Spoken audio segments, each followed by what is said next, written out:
माध्यमिक विद्यालय सांचौर के यूट्यूब चैनल पर आपका स्वागत है। प्रिय विद्यार्थियों, हम पढ़ रहे थे अज्ञे जी की जो कहानी है इनकी सेव और देव, इसका पहला भाग हम पढ़ चुके थे और पहले भाग में हमने लेखक परिचय जाना और कहानी के बारे में जाना कि कहानी में क्या है। यहाँ पर अज्ञे जी की ये जो कहानी है सेव और देव, इसका पहला जो भाग है हम पढ़ चुके हैं। अज्ञे जी ने जो है 1943 से तार सप्तक शुरू किया है, ये इनकी रचनाएं हैं और इसमें 7 कवियों का जो समूह होता है इसलिए सप्तक कहा जाता है, तार सप्तक। ये इन्होंने 1943 से शुरू किया और 4 तार सप्तकों का संपादन इन्होंने किया है। यहाँ पर अज्ञे जी जो है नई कविता के कवि है और प्रयोगवादी कवि है। इन्हें नई कविता के कवि और प्रयोगवादी कवि कहा जाता है। प्रयोगवादी क्यों कहा जाता है? क्योंकि इन्होंने अपनी कविताओं में, अपनी काव्य रचनाओं में नए नए प्रतीकों, उपमानों, बिंबों का प्रयोग किया है, इसलिए इनको प्रयोगवादी कवि कहा जाता है। इनका पूरा नाम सच्चिदानंद हीरानंद वात्स्यायन अज्ञे है और इनके पिताजी हीरानंद शास्त्री थे। ये पुरातत्ववेत्ता थे, यानी कि जो प्राचीन समय की जो वस्तुएं हैं या फिर जो भी दार्शनिक स्थल है उनकी खोज करना, इतिहास के बारे में जानकारी प्राप्त करना, अनुसंधान करना, ये सब इनका विषय है। यहाँ पर हमने लेखक परिचय पढ़ लिया था और इनको कितनी नावों में कितनी बार जो इनकी काव्य कृति है उस पर ज्ञानपीठ पुरस्कार मिला है। प्रयोगवाद के प्रवर्तक इनको कहा जाता है। 4 तार सप्तकों की रचना इन्होंने की है। आइए हम आगे बढ़ते हैं। आज इसका भाग 2। यहाँ पर ये जो सेव और देव कहानी है, इसके माध्यम से अज्ञे ने यहाँ यह संदेश दिया है कि नैतिक मूल्यों की स्थिति स्वतः स्फुरित होती है, आरोपित नहीं।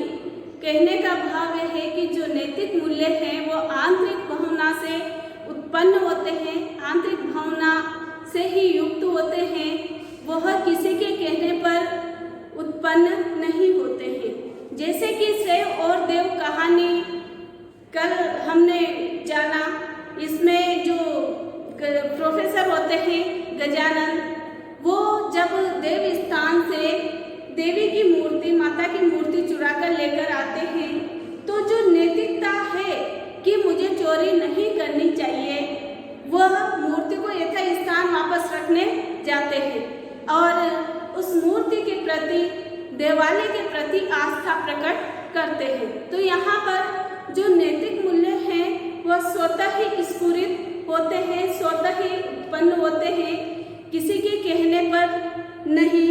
मूल्यों की स्थिति स्वतः ही स्फुरित होती है, यह आरोपित नहीं होती है। और कहानी जो है, पाठ परिचय हमने पढ़ लिया था। कहानी में क्या है, इस कहानी का शीर्षक सेव और देव क्यों रखा गया है? पहली बात तो यह है कि इस कहानी का शीर्षक सेव और देव क्यों रखा गया है? सेव और देव।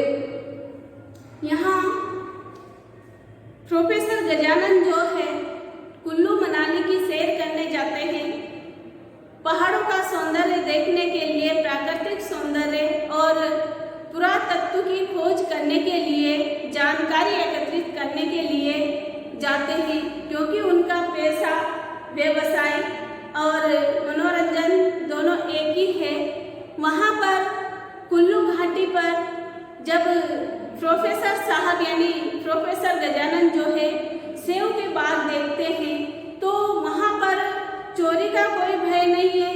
उन बागों का कोई मालिक वहाँ पर नहीं है जिसे चोरी का भय हो। और एक लड़का जो है सेव के बगीचे में सेव चुराता हुआ यानी सेव तोड़ करके और नीचे उतरता है, गिरता है। प्रोफेसर साहब देखते हैं कि इस बालक ने चोरी की है सेवों की, यह हमारी जो आर्य सभ्यता है उसे नष्ट भ्रष्ट कर रहा है।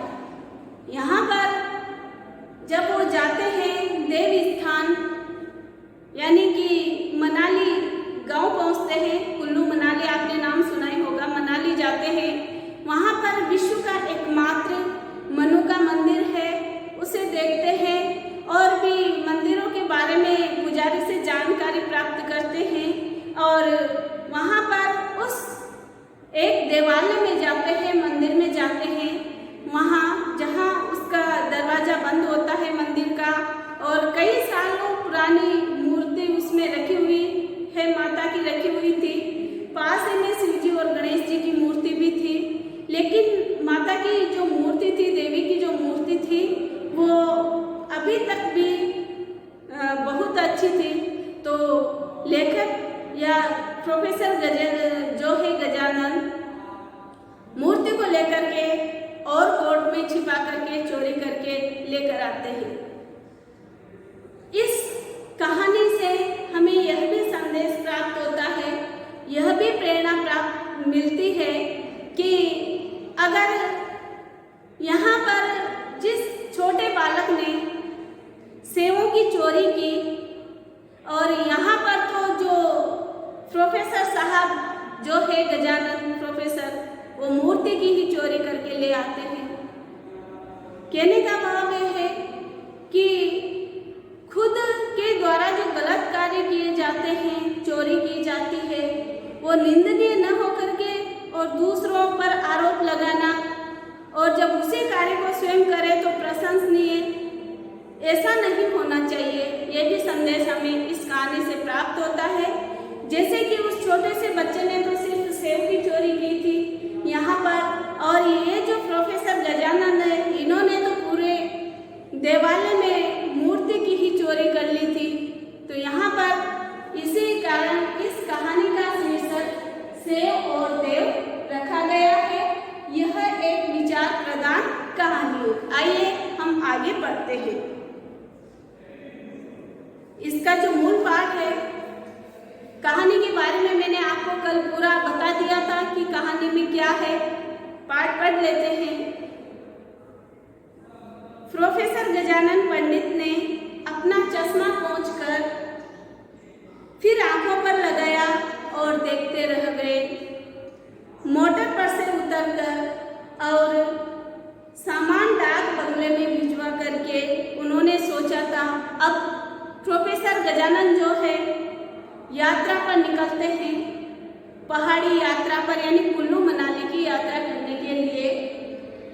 वहाँ की जो वस्तुएं हैं उनके बारे में जानकारी प्राप्त करने के लिए निकलते हैं।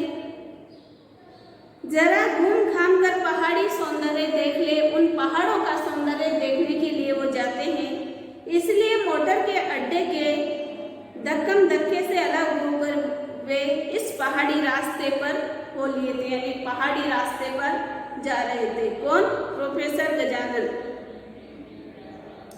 छाया में जब चश्मे का कांच ठंडा हो गया और उस पर उनके गर्म बदन से उठी हुई भाप जमने लगी, तब उन्होंने चश्मा उतारकर रुमाल से पोंछा, फिर चश्मा साफ करके आंखों पर चढ़ाया और फिर देखते रह गए। पहाड़ी रास्ता आगे एकाएक खुल गया था, यानी जिस रास्ते पर वो जा रहे थे पहाड़ी रास्ते कुल्लू मनाली के, तो वो रास्ता खुला हुआ था। चीड़ के वृक्ष समाप्त हो गए। रास्ते को पार करता हुआ एक झरना बह रहा था। वहाँ पर पहाड़ों में झरने बहते ही है, तो वहाँ पर भी एक झरना बह रहा था और उसका जितना भाग समतल भूमि में था उस पर तो छाया थी, लेकिन वहाँ वह मार्ग के एक और नीचे गिरता था। वहाँ प्रपात के फेन पर सूर्य की किरणें भी पड़ रही थी। देखिएगा, ध्यान दीजिएगा, यानी प्रपात यानी झरना, जो पहाड़ों से झरना गिर रहा था। यानी प्रोफेसर गजानन पंडित जो है कुल्लू मनाली के पहाड़ों का प्राकृतिक सौंदर्य देखते हुए रास्ते में आगे बढ़ रहे हैं। वहाँ पर उन्होंने देखा कि वहाँ से एक झरना गिर रहा है पहाड़ों से। उसका कुछ भाग भूमि में था और वह प्रपात के यानी झरने के फेन पर सूर्य की किरणें भी पड़ रही थी। यानी जो झरना गिर रहा था उस पर सूर्य की किरणें भी गिर रही थी। तो यहाँ ध्यान दीजिएगा कि प्रपात के फेन पर सूर्य की किरणें पड़ने से झरना कैसा लग रहा था। कैसा लग रहा था? तो ऐसा लग रहा था कि अंधकार की कोख में चांदी का प्रवाह फूट पड़ा हो, जैसे घना घना अंधेरा हो और उसमें सफेद प्रकाश से यानी चांदी का प्रवाह फूट रहा हो, निकल रहा हो। या प्रकृति नायिका जो है, प्रकृति रूपी नायिका जो है, उसकी कजरारी यानी काली आंखों से स्नेह गदगद आंसुओं की झड़ी, प्रेम से युक्त आंसुओं की झड़ी लगी हो और अश्रु बह रहे हो, ऐसा वो झरना लग रहा था। उसकी चौंकी हुई भोली शक्ल से साफ दिखता था कि प्रोफेसर साहब का वहाँ अकस्मात आ जाना यानी अचानक से वहाँ आ जाना उसे एकदम अनाधिकार प्रवेश मालूम हो रहा है।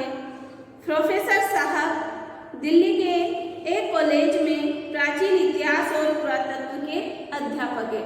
यानी प्रोफेसर साहब जो है गजानन प्रोफेसर, वो किस पद पर कार्यरत है? वो दिल्ली कॉलेज में प्राचीन इतिहास और पुरातत्व के अध्यापक है। वे उन थोड़े से लोगों में से हैं जिनका पैसा और मनोरंजन एक ही है। पैसा यानी व्यवसाय, यहाँ पर रुपये नहीं है, व्यवसाय। तो यहाँ देखिएगा कि उनका जो मनोरंजन है और उनका जो व्यवसाय है, दोनों एक ही है। प्राचीन वस्तुओं के बारे में नई नई जानकारी प्राप्त करना, छानबीन करना, पुरातत्ववेत्ता है, खोज करना, ये सब उनका कार्य है। तो इसमें उनको उनका मनोरंजन भी होता है और उनका व्यवसाय भी है। मनोरंजन के लिए वे पुरातत्व की ओर ही जाते हैं, जहाँ कुल्लू पहाड़ की सुंदर उपत्यकाओं, सुरम्य यानी दर्शनीय सुंदर उपत्यकाओं यानी घाटियों में भी वे सोचते हुए आए हैं कि यहाँ भारत की प्राचीन सभ्यता के अवशेष उन्हें मिलेंगे। प्रोफेसर यानी उपत्यकाओं के सौंदर्य को देखते हैं और जो पहाड़ों का सौंदर्य है उन्हें देखते हैं। साथ में वहाँ पर जो हमारी प्राचीन भारतीय सभ्यता है, भारत की जो प्राचीन सभ्यता है, उसके अवशेष खोजने के लिए, उनकी छानबीन करने के लिए और हिंदू कला की शिल्प कला के नमूने देखने के लिए वो वहाँ पर जाते। प्रोफेसर साहब वहाँ कुल्लू पहाड़ों पर क्यों जाते हैं, क्यों गए हैं?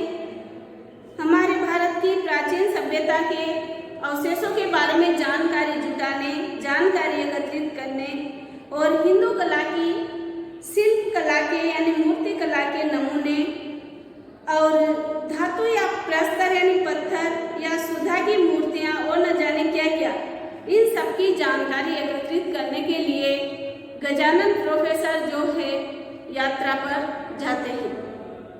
इतना सब होते हुए भी सौंदर्य के प्रति जीते जागते स्पंदन युक्त क्षणभंगुर सौंदर्य के प्रति यानी जो पल भर में ही नष्ट होने वाला, ऐसे सौंदर्य के प्रति उनकी आंखें अंधी नहीं है। ऐसा सौंदर्य जो पल भर में ही नष्ट हो जाए, ऐसा प्राकृतिक सौंदर्य तो ऐसा है नहीं कि देखते देखते पल भर में नष्ट हो जाए। वहाँ पर एक लड़की थी, पहाड़ी लड़की। राजपूती बाला थी, एक लड़की थी, उसका सौंदर्य देखते ही बनता था। तो ऐसा सौंदर्य जो पल भर में ही नष्ट हो जाए, क्षणभंगुर हो, उनकी आंखें अंधी नहीं थी, ये सब देख रही थी। बाला यानी लड़की को वहां खड़ी देखकर उसके पैरों के पास बहते हुए झरने का शोर सुनते हुए उन्हें पहले तो एक हंसिनी का ख्याल आया। हंसिनी कितनी सुंदर होती है ना। तो यहाँ पर उस लड़की को किसकी उपमा दी गई है? हंसिनी की। वो भी किसकी तरह लग रही थी? हंसिनी की तरह। फिर सरस्वती का, यद्यपि वो जो लड़की थी, पहाड़ी लड़की, उसके हाथ में वीणा नहीं, एक छोटी सी छड़ी थी। छड़ी यानी लकड़ी। उन्होंने अपने स्वर को यथासंभव कोमल बनाकर पूछा, तुम कहाँ रहती हो? यानी वहाँ पहाड़ों पर जब प्रोफेसर साहब जा रहे होते हैं तो रास्ते में उन्हें एक लड़की मिलती है जो अत्यधिक ही सुंदर है, हंसनी की तरह है। और वहाँ जब देखते हैं प्रोफेसर साहब उस लड़की का सौंदर्य अत्यधिक ही सुरमय है, वो उस लड़की से पूछते हैं कोमल स्वर में कि तुम कहाँ रहती हो? उस लड़की ने उत्तर नहीं दिया। बाला यानी लड़की संभ्रम दृष्टि से उनकी ओर देखकर जल्दी जल्दी पहाड़ पर चढ़ने लगी। यानी कि शक की, संदेह की दृष्टि से प्रोफेसर साहब की ओर देखकर वो लड़की पहाड़ों पर चढ़ने लगी जहां पर उसका घर होगा। प्रोफेसर साहब मुस्कुरा करके आगे चल दिए। बालिका का भोलापन उन्हें अच्छा लगा। सोचने लगे ये उस बालिका की विशेषता है, बिल्कुल भोली भाली सरल स्वभाव की। कितने सीधे साधे सरल स्वभाव के होते हैं ना पहाड़ी लोग। यहाँ के लोग प्रकृति की सुखद गोद में खेलते हुए इन्हें न फिक्र है किसी चीज की, न तो उन्हें कोई चिंता है, न फिक्र है, न उन्हें किसी बात का लोभ लालच है।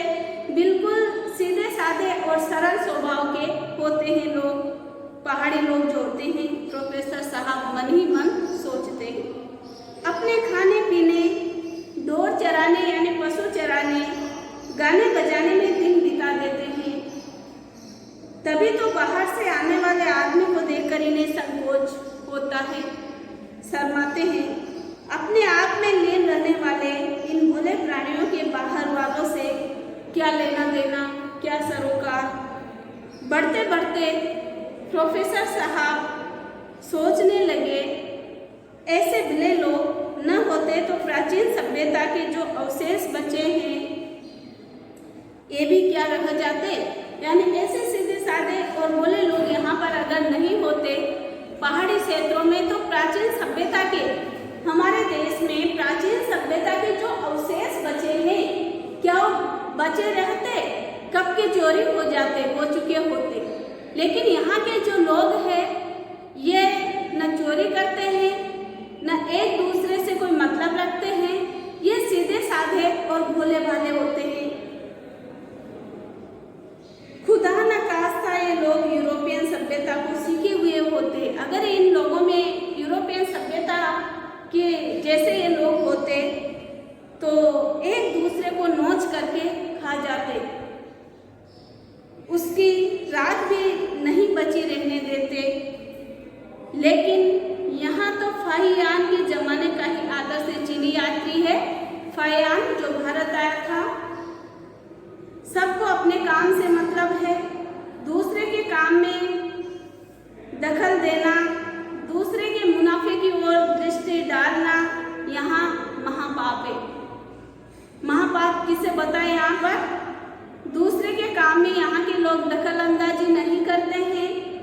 दूसरे के जो खेती होती है, खेत होते हैं, उनके मुनाफे की ओर भी दृष्टि नहीं डालते, उनसे भी इन्हें कोई सरोकार नहीं होता है। और अगर ऐसा है तो ये इनके लिए महापाप है। लोग ढोर चरने छोड़ देते हैं, यानी पशुओं को चरने के लिए खुला छोड़ देते हैं और शाम को घर ले जाते हैं। कभी चोरी नहीं होती, शिकायत नहीं, खेती खड़ी है, कोई पहरेदार नहीं है, कोई रखवाला नहीं है। मजाल क्या कि एक भुट्टा भी चोरी हो जाए, किसी की मजाल नहीं है, हिम्मत साहस नहीं है कि एक भुट्टा भी कोई चोरी कर ले।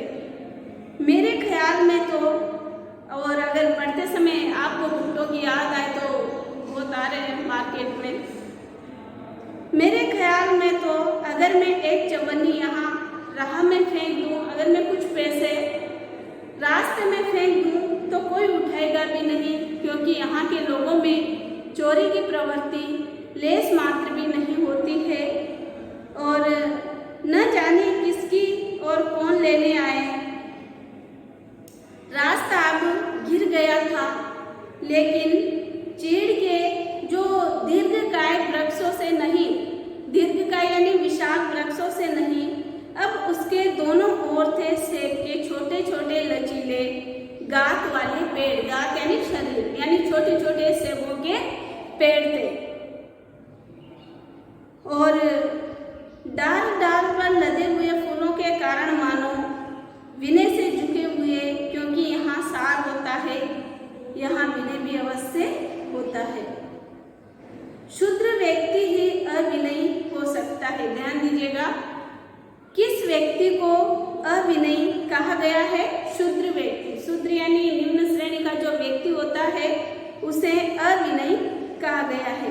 वह अविनयी यानी जो विनम्रता का पालन नहीं करे, विनम्रता नहीं दिखाए और कभी कभी हवा से झूम से जाते हैं ये पेड़। कुल्लू के जगत प्रसिद्ध सेबों की प्रशंसा, जगत प्रसिद्ध यानी कुल्लू के जो सेब है, सेब जो है वो विश्व में प्रसिद्ध है। कुल्लू के सेब, इसकी प्रशंसा प्रोफेसर साहब ने सुन रखी थी, कई बार मांगकर सेब खाए भी थे, लेकिन आज इस प्रकार पेड़ पर लगे हुए असंख्य फलों को देखकर उनकी तबीयत खुश हो जाती है, खुश हो गई। और इससे भी अधिक खुशी हुई इस बात की कि फलों की जो गंध होती है और स्वाद जो होता है, रस की उस विपुल राशि का न कोई वहाँ पर रक्षक है, कहीं कोई देखने भी नहीं आता। यानी ये जो इतने मधुर रस से युक्त मीठे सेब जो है, वहाँ पर इनकी रखवाली के लिए कोई नहीं होता है, कोई देखने तक नहीं आता है, न बचाव के लिए बाड़ तक लगाई गई है। बाड़ जानते हैं ना आप, जैसे खेत के चारों ओर जो घेरा बनाया जाता है जिससे कोई मनुष्य जानवर वगैरह अंदर खेत में ना जाए, ऐसा भी वहाँ पर कुछ नहीं होता है। पहाड़ी सभ्यता के प्रति उनका आदर भाव और बढ़ गया। प्रश्न बन रहा है, पहाड़ी सभ्यता किस प्रकार की है, स्पष्ट कीजिए। तो आप बता सकते हैं, पहाड़ी सभ्यता के प्रति उनका आदर भाव और भी बढ़ गया। क्या शहर में इस तरह बाग रह सकता है? अगर हमारे जैसे शहरों में ऐसे बाग हो तो एक सेब भी नहीं बचे, फलों के कभी पकने की नौबत न आती और नहीं तो स्कूल के कॉलेजों के जो लड़के हैं वो ही टिड्डी दल की तरह आकर, देखिए स्कूल और कॉलेजों के लड़कों को किसकी तरह बताए? टिड्डी दल की तरह, जो टिड्डियों का दल होता है उसकी तरह सब साफ कर देते, जितना खाते नहीं उतना बिगाड़ देते। ये हालत होती है हमारे यहाँ पर। वहाँ तो कोई बाग लगाए तो एक एक भोजपुरी लठे पहरेदार रखे हमारे यहाँ पर, और चारों ओर जेल की सी दीवार खड़ी करके कि कोई लुक छिप कर न ले जाए न भागे, तब कहीं जाकर चैन से रह सकते हैं। यहाँ बाग की सीमा बनाने के लिए एक तार का जंगला तक नहीं है। पेड़ों के नीचे जो लंबी लंबी घास लग रही है वही रास्ते के पास आकर रुक जाती है, वहीं तक बाग की सीमा समझ लो। यहाँ तो यानी ये जो कहानी है सेब और देव, इसमें लेखक जो है प्रोफेसर गजानन पंडित जो है वो कुल्लू घाटी के सौंदर्य का वर्णन कर रहे हैं पैदल ही रास्ता पार कर रहे हैं। तो कुल्लू घाटी जो है, वहाँ की जो सेब है प्रसिद्ध है, उसके रस से युक्त, गंध से युक्त सेवों को जब वो देखते हैं तो उन्हें उनकी प्रशंसा किए बिना नहीं रहते हैं। रास्ता पार करते हुए प्रोफेसर साहब ने एक लड़की को, एक बाला को देखा जिसके हाथ में छड़ी थी और वह बाला अत्यधिक ही भोली भाली सरल स्वभाव की थी। जब उससे पूछा गया कि आप कहाँ रहती है, तो अपने घर की ओर चली गई, पहाड़ों पर। तो यहाँ के लोग, जो पहाड़ी सभ्यता है, कैसी है, कितने सीधे साधे सरल स्वभाव के भोले भाले लोग होते हैं। चोरी की प्रवृत्ति उनमें लेस मात्र भी नहीं होती। जैसे कि जो सेब के पेड़ है, वहाँ न तो कोई उनका रखवाला है, न ही कोई बाड़ लगाए हुए, यानी खेत के चारों ओर, बागों के चारों ओर न ही कोई दीवार है। तो किस प्रकार से वहाँ पर जो है लोग चोरी नहीं करते हैं। पशु जो होते हैं उन्हें खुले छोड़ दिए जाते हैं, शाम को लौट करके वापस अपने घरों पे आ जाते हैं। वहाँ के लोगों की प्रवृत्ति कैसी है, जबकि हमारे यहाँ, हमारे जो शहर है, अगर हम देखें, हमारे यहाँ पर ऐसा करें तो एक भी फल नहीं बचे। यहाँ पर स्कूल कॉलेज के जो लड़के हैं वही टिड्डी दल के आकर के सारे नष्ट कर दे, खाए जो खाए, बाकी बिगाड़। तो यहाँ पर इस प्रकार से कुल्लू घाटी के प्राकृतिक सौंदर्य का वर्णन, वहाँ की संस्कृति का वर्णन, सभ्यता का वर्णन लेखक ने किया है। और आगे का जो भाग है, इसका भाग 3 वो हम कल पढ़ेंगे। आज के लिए इतना ही। धन्यवाद।